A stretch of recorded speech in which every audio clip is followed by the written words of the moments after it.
So, good day everyone. My name is Mia Arian Empainado, and I am here to show you how to create a database. So, this time I am not using example from the module, but my own example here. So, I created three tables as mentioned.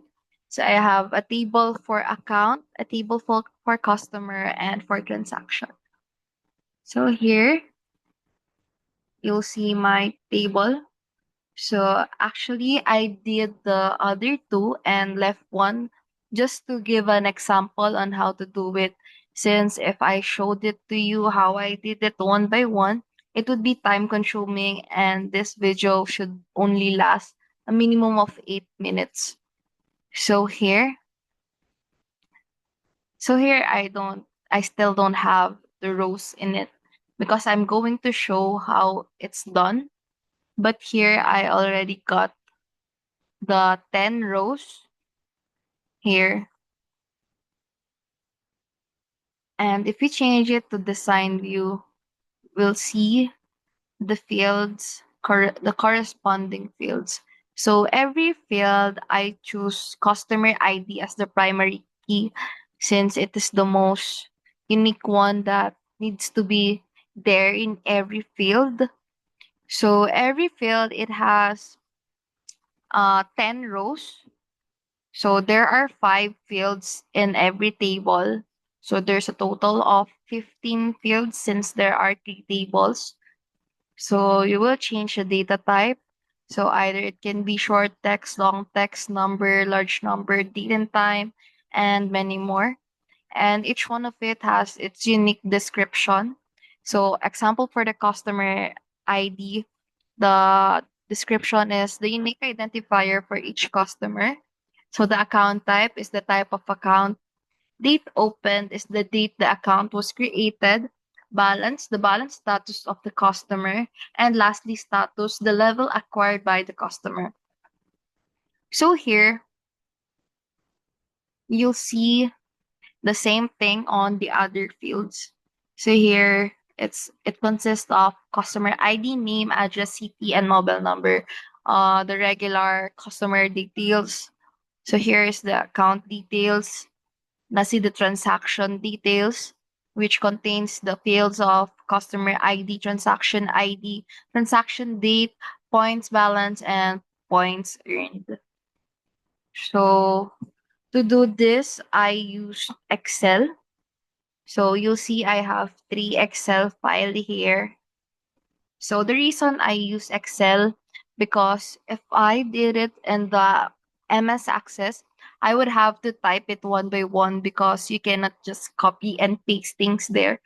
So there would be an error if you tried to do it. So you can do it, but in my case, I'm experiencing a lot of errors to do it. So I think it's more convenient to use Excel file.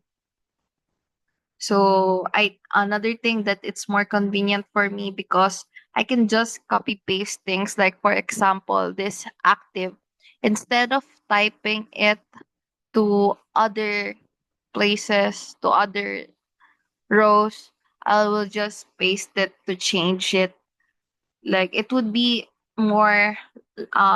less time consuming for me to do it. Same with this account type, the master. I can just copy paste this to the other masters here instead of typing it. So I think that saved me time to do it. So same with here, especially with this, my surname is kind of long. So you'll have a hard time typing it one by one, empanada, empanada, empanada. So I did copy paste it all to the 10 rows. Then just change the first name initial so that it would be distinct from each other. So here, so you'll see here in the transaction, if you go to the data sheet view, you'll see the details. So it has five columns, the fields. So the customer ID transaction ID, transaction type, points balance, and points earned. So it's the same here. The transaction. It's the same here. If you'll notice, since I used, it's gone. Here. Obviously, it's the same. So here, it's done. So to do this, this is what I did. Come on, go up. So here, I purposely didn't finish this account so that I can show it as a sample to you guys. So here, what you're gonna do is click on the external data. In the external data, you can click on the new data source. And from file, since I use the Excel application, I'll click the Excel. To browse through it, I will click the account final since it's my Excel file. Then click append a copy of the records to the table. So there's three choices, but I'll choose the account since it's the one I've been going to change. To import it all, you'll see how it is going to look in your Excel. So it's just the same numbers on importing. So go next, then finish. When you close it, you can check it already. And there is it. Your customer ID, your fields is filled up with the details needed. So there are a total of five columns per table, and there's 10 rows. 1, 2, 3, 4, 5, 6, 7, 8, 9, 10. So just save each one of it. Just go save it so you won't lose your datas after. So yeah, upon saving it, actually done.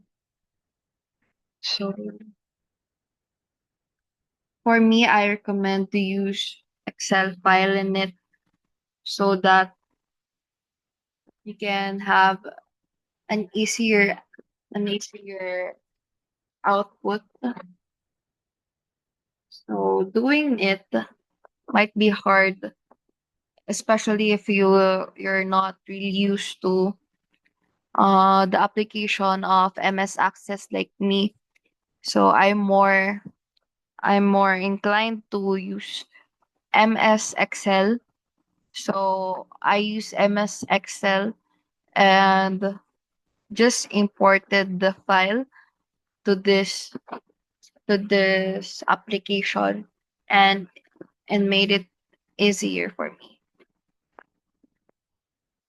So that's it. I think I showed it clearly naman. So just save the file. I'll save database.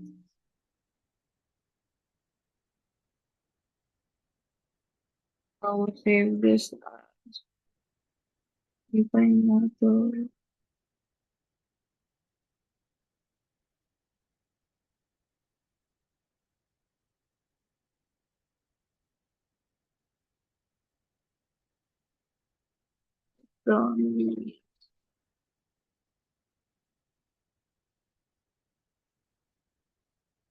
There.